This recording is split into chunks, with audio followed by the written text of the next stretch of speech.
वही रईसी के साथ भी हुआ। ईरान को सता रहा साजिश का डर।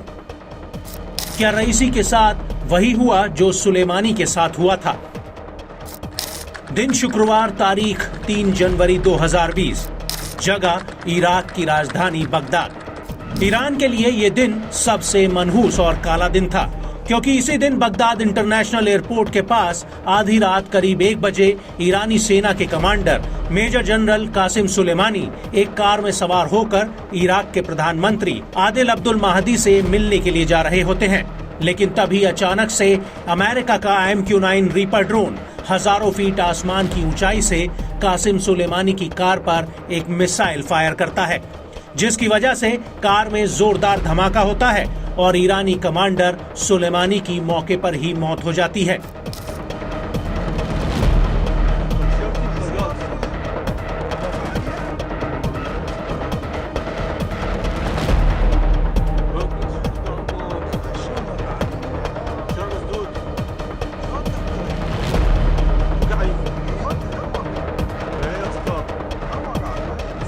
सुलेमानी की मौत से ईरान को एक ऐसा झटका लगा था जिसे वो कभी भूल नहीं सकता है।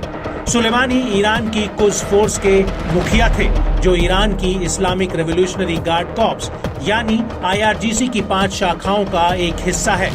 लेकिन एक बार फिर से ईरान को एक बहुत बड़ा झटका लगा है, जिसकी उसने कभी कल्पना भी नहीं की होगी।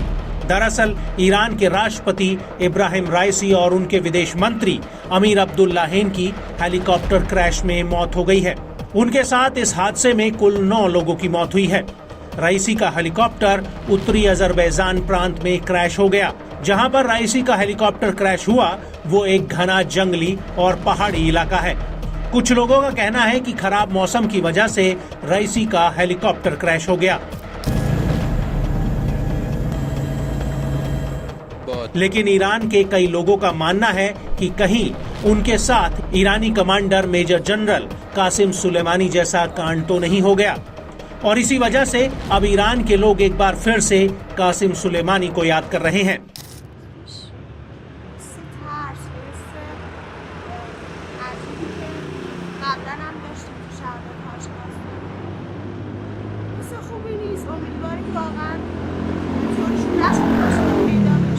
दरअसल 3 जनवरी 2020 को अमेरिका ने इराक के बगदाद एयरपोर्ट के पास कासिम सुलेमानी को एक हवाई हमले में मार दिया था। अमेरिका ने इजराइल के साथ मिलकर सुलेमानी की पहले निगरानी की और फिर ऐन वक्त पर उन पर हमला कर दिया। हालांकि इजराइल ने आखिरी वक्त पर इस अटैक से अपने कदम पीछे खींच लिए थे, लेकिन अमेरिका ने प्लान के मुताबिक कासिम सुलेमानी को इस हमले में मार दिया था और अब रईसी को लेकर भी यही डर सता रहा है। हालांकि इजरायली मीडिया ने इस बात की पुष्टि की है कि रईसी की मौत में इजराइल का कोई हाथ नहीं है, लेकिन ईरान के लोग कई तरह की आशंकाएं जता रहे हैं, क्योंकि इसके पीछे कई ऐसे कारण हैं जिनके आधार पर रईसी की मौत के पीछे किसी बड़ी साजिश से इनकार नहीं किया जा सकता।